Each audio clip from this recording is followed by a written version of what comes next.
Hola de nou i benvinguts al meu videoblog. Avui parlaré de les eleccions, faré uns petits comentaris sobre el que podem observar el 21 de desembre, quines coses a mi em criden l'atenció.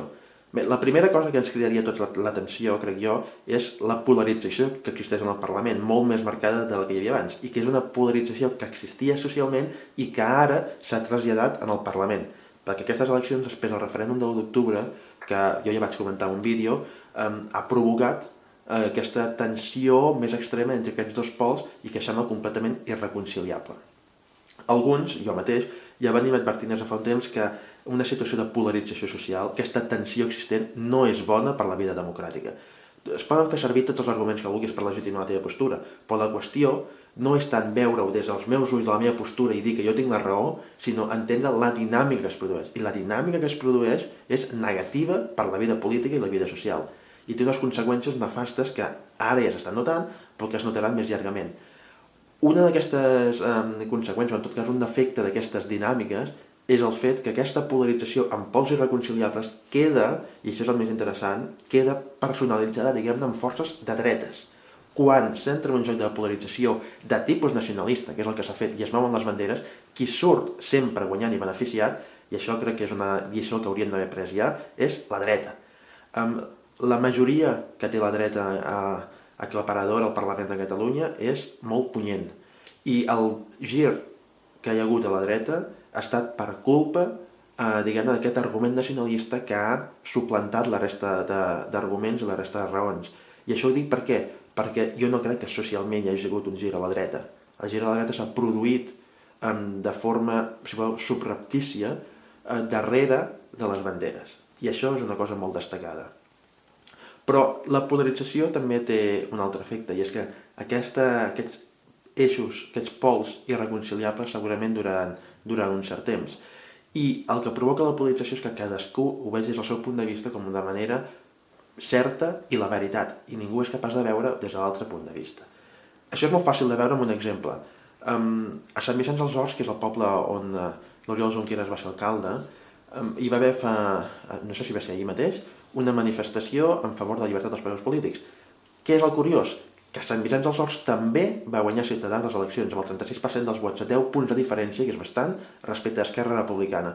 Llavors està clar que aquí, aquests independentistes farien servir l'argument que el poble de Catalunya i que tots i que tenim majoria, que no sé quantos, que és el que s'ha fet portant fins ara, s'ha parlat sempre en nom del poble de Catalunya quan no el representaves, però el problema és que els altres, que són, diguem-ne, l'altra part del poble de Catalunya, també es poden sentir majoritaris i, per descomptat, en cap cas se sentiran inclosos en el discurs aquest de tipus identitarista i independentista.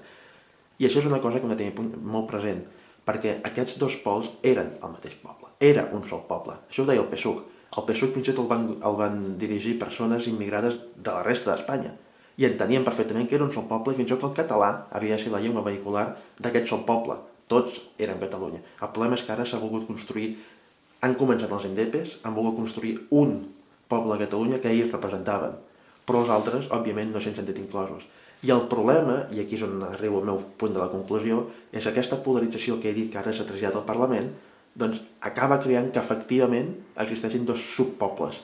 Efectivament existeixen aquells que tenen la seva identitat catalana i aquells que tenen la seva identitat espanyola. I això és molt greu. Això és molt greu perquè és una fracció de la societat. I això és molt greu perquè si ens posem molt pessimistes pot provocar una balcanització de la política catalana.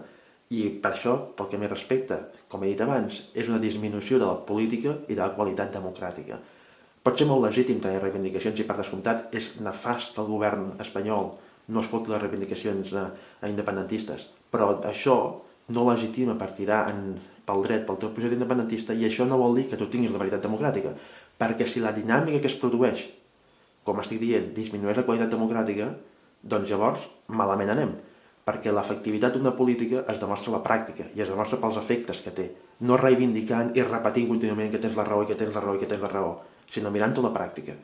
I ara mateix, a la pràctica, no només el projecte independentista que tenia el govern català ha provocat tot el contrari del que es pretenia, de qual cosa vol dir que ha estat un fracàs absolut i rodon, sinó que també s'ha generat una dinàmica de polarització social en què el poble de Catalunya està dividit en dues formes identitaristes diferents, dues formes identitaristes que els partits, atrapats a la lògica que ells han creat, del que en un vídeo vaig dir el joc del gallina, que és a veure qui és el primer que s'aparta del camí, a veure qui és el qui té més força, i això òbviament impedeix que tu t'apartis del camí perquè llavors ets tu qui acabes perdent. Doncs atrapats en aquesta lògica, l'únic que estan fent contínuament és agitar la bandera i per tant evitar que el problema es pugui resoldre. Doncs bé, crec que aquesta és una conclusió important i que a mi em preocupa molt, que és aquesta tensió i aquesta polarització social. Ja anirem veient com evoluciona, jo aniré fent els meus comentaris i escriuré també al respecte.